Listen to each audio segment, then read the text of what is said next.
Hey everyone, it's Lucky with Unfiltered Lucky. And today I'm sitting here with my friend Nina from Warning Label Nena, and we're going to be talking about the Elliot Rodger crimes. Now, I want to start from the very beginning, like always, and we're going to start with his childhood, and we're going to talk a little bit about how these problems may have gotten started. So, what do you think, Nina? Maybe you could tell us a little bit about his childhood and his upbringing. Well, I know that he was born in London and his father was just beginning his career as being a producer and everything. Right. And his father's name is Peter, his mom's name is Latine. From everything that I've seen, he was pretty normal. He was the only child and everything. So everything was copacetic with him because he got all the attention and everything. Right. And I do know that when he was around 5 or 6, in between 5 and 7 is when they moved to the United States. Okay. And because his father got offered a better position being a producer and stuff in Los Angeles, of course. And so that's where they moved to. And around 7, his mom and dad divorced. And that's when everything, to me, it looks like that's where everything sort of broke for him. I agree. I kind of feel the same way. I feel like his childhood is kind of where this all began. And see, right before the divorce, mom had given birth to Georgia, the sister. Okay. And he was jealous of sister before she was ever even born. Right. So, so now you've got little sis coming in, divorce happening. And I think he was okay with the move to the United States because with both parents being in the movie industry, his mom being a nurse for like George Lucas and people like that. She was the nurse on set, you know. Okay. And then his dad being a producer for like movies like Hunger Games, he he pretty much was in that niche of the entitlement, you know. Right. And before his So he sister, was pretty happy with that move. right. And it sounds like before his sister, he was kind of the center of this family. Oh So, yeah, yeah. yeah. And I Okay. mean both of his grandmothers, they both, I mean, both grandparents, both sets of grandparents, they really spoiled him and everything. Even when they moved over to the United States, they would still fly him back over and spoil him across the pond. Yeah. So, well, and it sounds like he kind of grew up getting everything that he wanted, Yes. So, Yeah, okay. because if he got mad, they just buy him something or, get him a new pair of Gucci sunglasses or a new, anything that I mean, it's like we discussed before, he got flown first class to go to a Katy Perry private concert. So Right. he was used to that kind of stuff. I mean, Well, I've and got pictures of him standing with Sylvester Stallone on the red carpet. let me ask you this. So, it sounds like maybe his parents were very busy. It sounds like maybe he spent a lot of time alone as a child. Yes. And, Well, maybe he got that's sent to where boarding school. okay. So basically what it sounds like is maybe that his parents were well off and they maybe worked hard and didn't spend as much time with him. So in order to make up for that, they bought him things. Which gives that entitlement. I feel like he was more fortunate than others, but he was also, he also really wanted time from his folks. And he pretty much raised himself with Halo and World of Warcraft. Right. So, Right. you live in those kind of worlds, to where everything goes the way that you want it to because you're the one that's in charge of the game. Right. Right. And then you kind of expect it to be that way in life. So, And then dad gets remarried. okay. And I know that this is where it really gets rolling. Yeah, because when dad gets remarried, and to be honest, she was really the only parent that tried to parent him. I know there was one time that he just walked into their house without knocking And she's like, no, you go back outside and you're going to knock. You're going to respect that this is not your home, you know. Right. And they had a huge knockdown drag out. And he ended up having to leave because he wouldn't go back outside and knock. But she tried to teach him and she tried to parent him. Well, of course, she's the one that got resented. Right. Well, because he's not used to that. So he's used to getting what he wants. So that would make sense. I'm not sure, but I know at one time his mom was dating a millionaire. And he told her flat out that it was her responsibility to marry this millionaire and make his life better and to give up her happiness for his future. Now, were they both living in Southern California, or is that so? His mom and dad were both living in Southern California. Yes. Okay. And I do know that she ended up marrying well off because the first BMW he had was actually a hand-me-down from the stepfather. Okay. Okay. You know, Are we talking about the black no, BMW? no, the black The first BMW is when he was so depressed and everything. That's the one that his mother paid $40,000 for. Okay. And it Okay. was to help him feel like he could get girls better. So in 2007, he gets diagnosed with pervasive development disorder, not otherwise specified.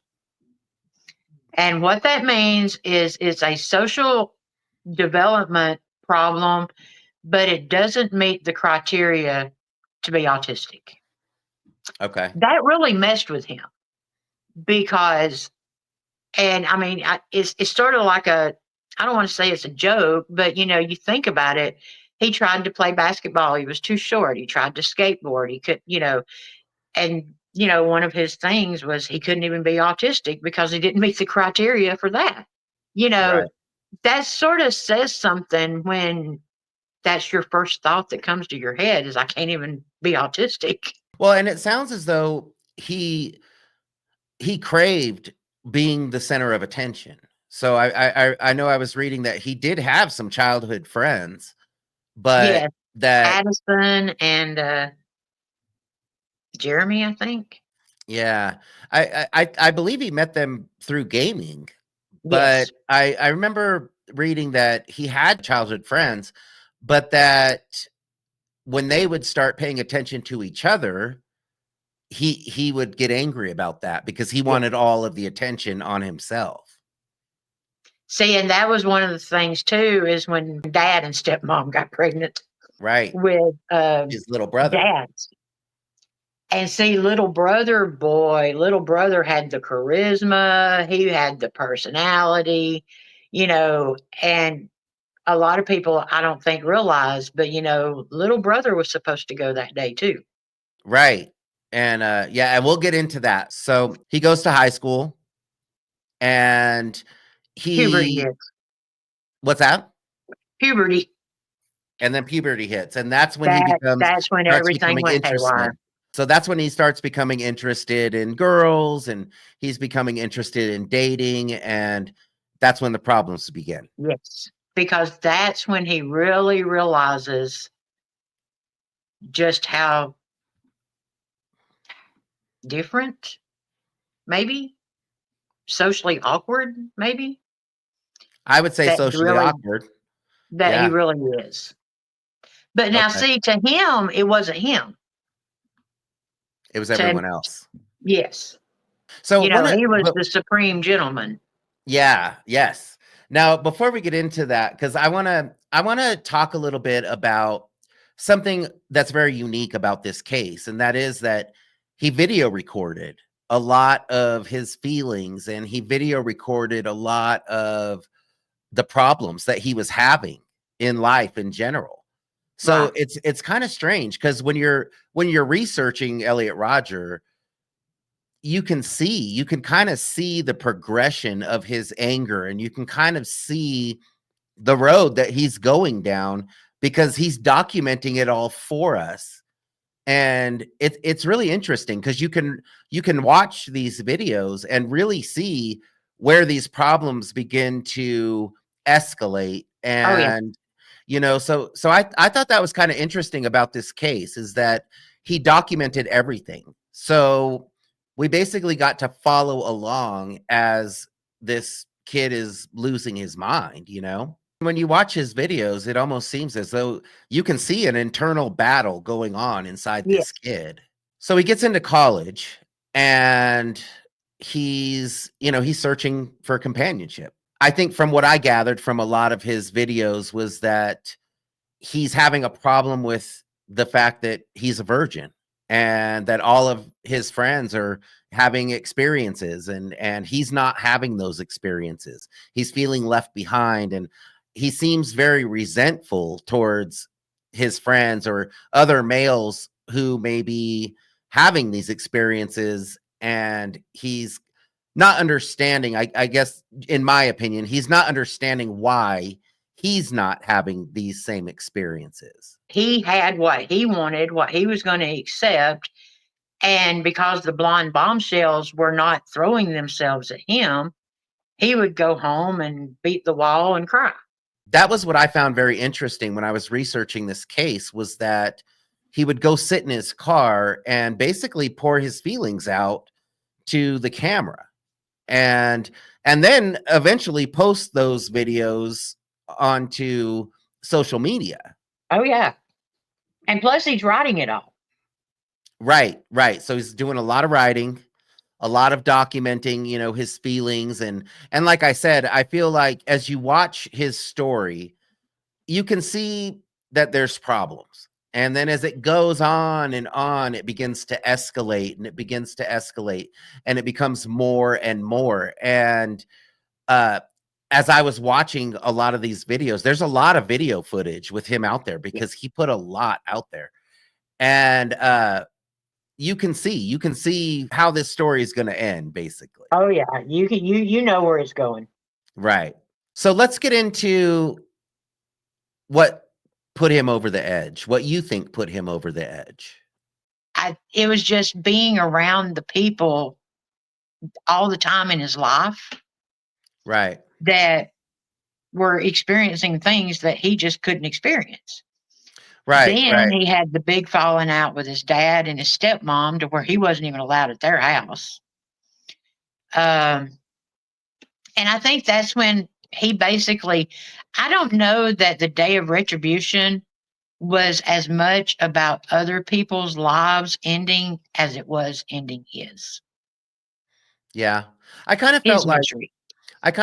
as I was watching his videos, I kind of felt like it was a punishment. He felt like it was kind of a punishment for not accepting him the way that he wanted to be accepted. Now, I think it's important to mention that, although he craved companionship and he was looking for companionship, he really never made the effort. He never approached these girls. He never, Never he even said hello. right. He expected them to come to him. It seems as though he didn't have a lot of interaction because of, by his own fault. Right. And I mean, he came off as arrogant and pompous and better than thou. And I mean, he exuded that. He didn't even have to speak to you Right. to come off like that. You Right. could just sense it. Yeah, you could see it. You could feel it in his videos. When you watch his Yeah. videos, you can feel it. I mean, if you can see and feel that from a video, imagine it in person. His friends, they said that they got to where every time they would try to hang out with him, the childhood friends, as they grew up, that it always just turned into poor, pitiful me. I'm still a virgin. Right. And like we had said, it was one of those things where if he was hanging out with a group, he would get very angry if the group wasn't focused 100% on him. If Right. two people in the group were talking to each other, he would get very angry about it because he wasn't the center of attention. Right. So let's talk about, now it sounds like every roommate he ever had, there was a problem. It seems like Yeah. it seemed like anybody who was involved in his life or came into his life, there were issues with confrontation because they were living normal lives and he was struggling to live that life, in my opinion. So let's talk about let's talk about the day of retribution, where he began his day of retribution. That would be at the apartment. He after everybody leaves, he gets everything, he gets everything ready, and so he hides until the first one comes home. Right. So the first roommate comes home, and the thing that stood out to me was not the amount of times that he stabbed them, it was the slicing them. Right. I think they said it was 148 times Well, I mean, like one between the of them three of was them. stabbed like 50 something times, but then he took and just sliced them like across their face and stuff like that. He You mutilated know, them. yeah. And Right. so he drug him and covered him up. Well, then the second guy comes home, and of course, he got it worse than the first one because now it's escalating, you know. So he's he's getting them one at a time. So as they're Yes, coming home, so the first one comes home, he takes his life. And then he waits. And then the second one comes home and he takes his life. yes. I Okay. mean, he actually just totally jumps out and attacks. They I had no mean, there's chance. no fighting, mourning. So then he takes him and he pretty much just throws him on top of the first one. Okay. Well, what happens is a third comes in, not even a roommate or anything, it's just their friend. And he gets it the absolute worst. So he takes care of them and he drives over to the sorority house. Well, and And also I want to add that the reason that he did this, the reason that he started out at his own apartment was because he had plans to lure people to that apartment in order to take their lives, right? right. Isn't that why he started there? Yes. And also to correct myself, he didn't go to the sorority house. He actually was going to his dad's house. And because this is like the most warped thing I think he said was that Jazz had to go because he could not let him outdo his legacy. And that's his little brother. So he was concerned that his little brother would grow up to become the man that he didn't feel he could ever be. Yes. And that's why that happened. Now, he was going to his dad and his stepmom's house uh because his dad had originally planned on going out of town, and he was Yes. going to be out of town, so he was going to get his stepmom and his little brother. Yes. Okay. And if for some reason I think the dad was there and he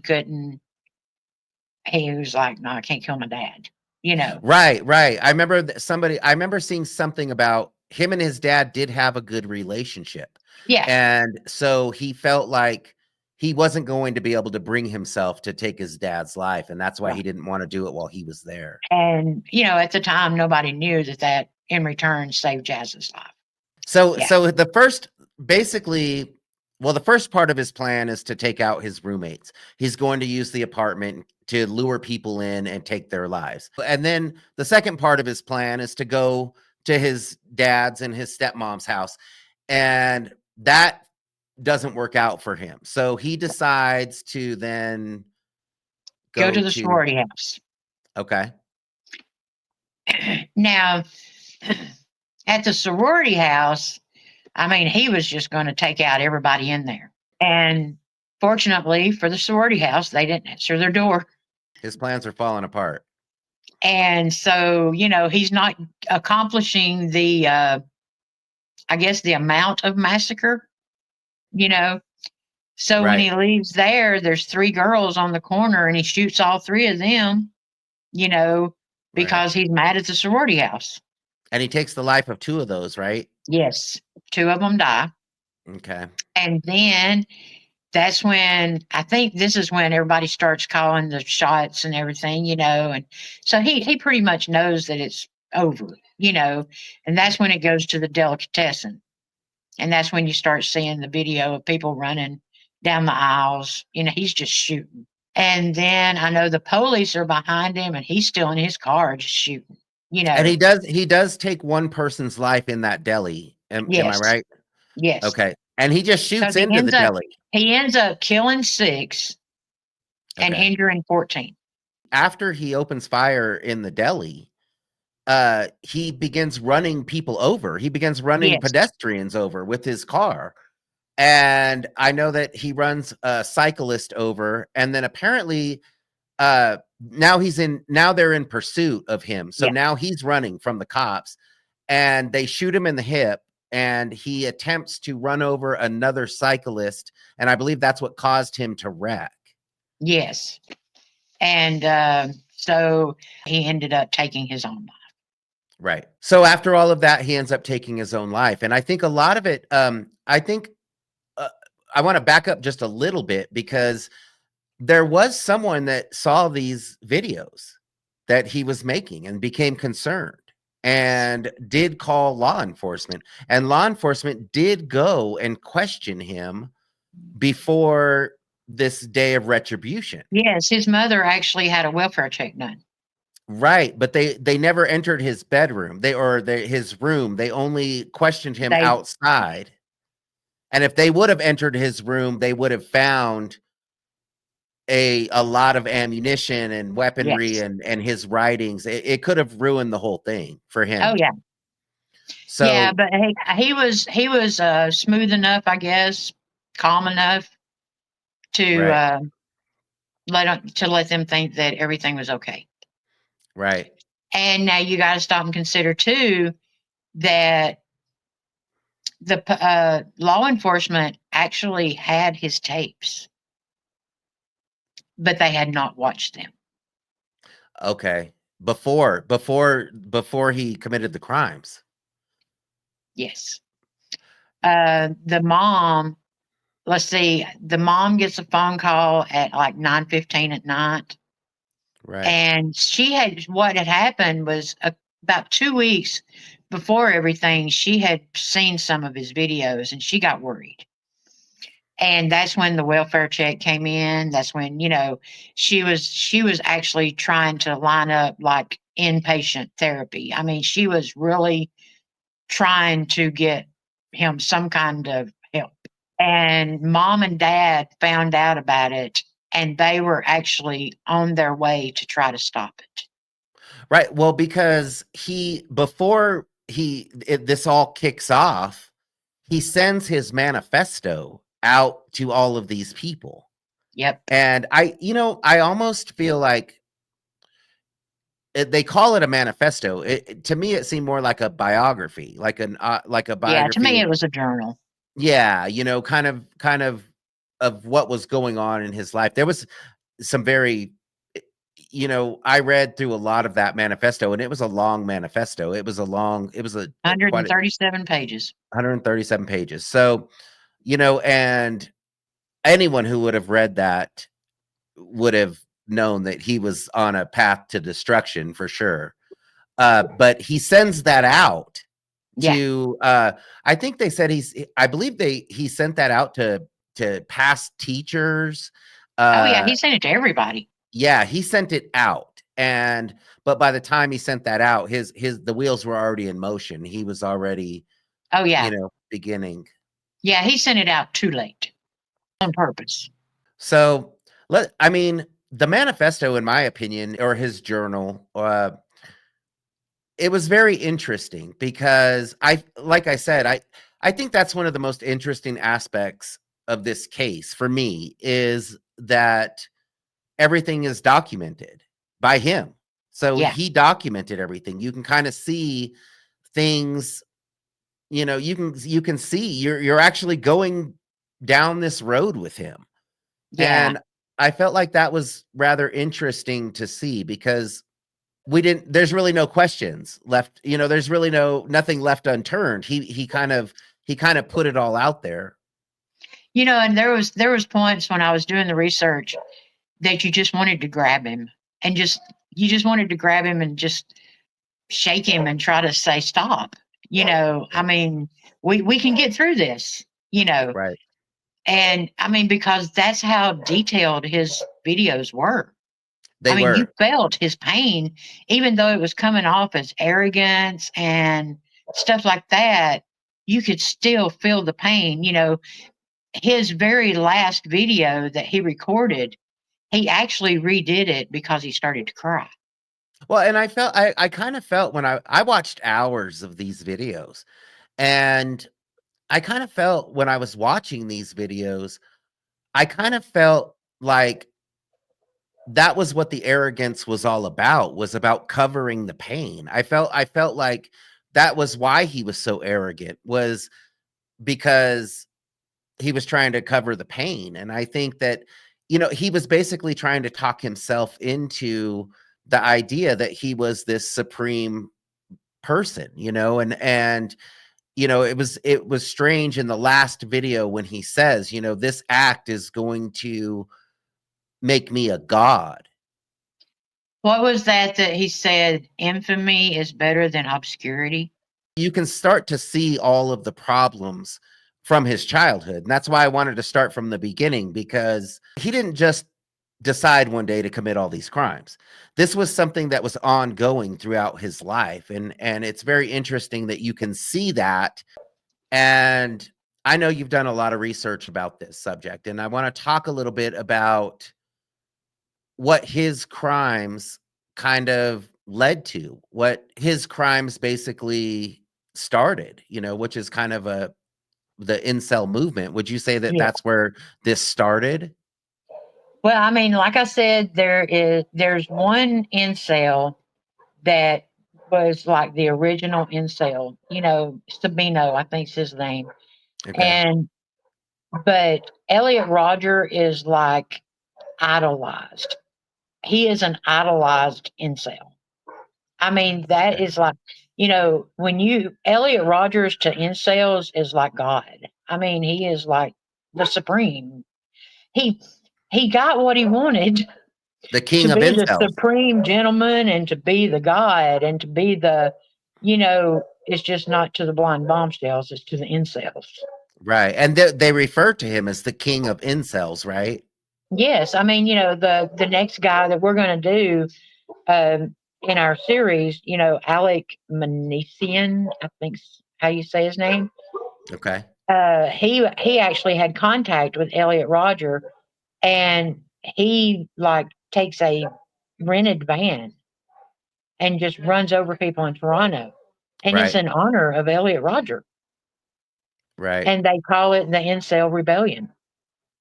So people are looking up to Elliot Rodger at this point because of the crimes that he committed. And then also because everything that he did was so well documented that now it's not just you and I who can go look at his videos.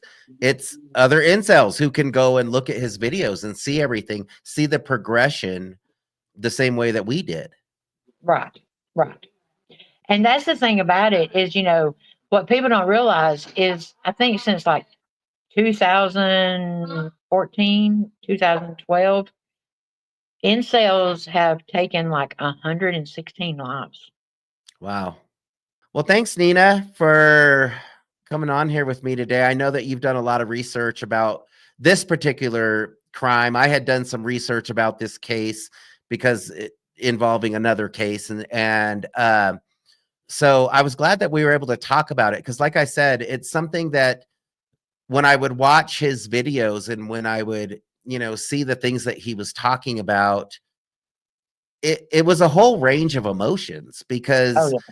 what he did was horrible and what he did was terrible. But you also, on the other hand, You wanted to give him a hug. you kind of feel for this kid. It's a sad story. It's sad all the way around. It really is. But yeah, so next week we'll come back here and we'll talk about the next one.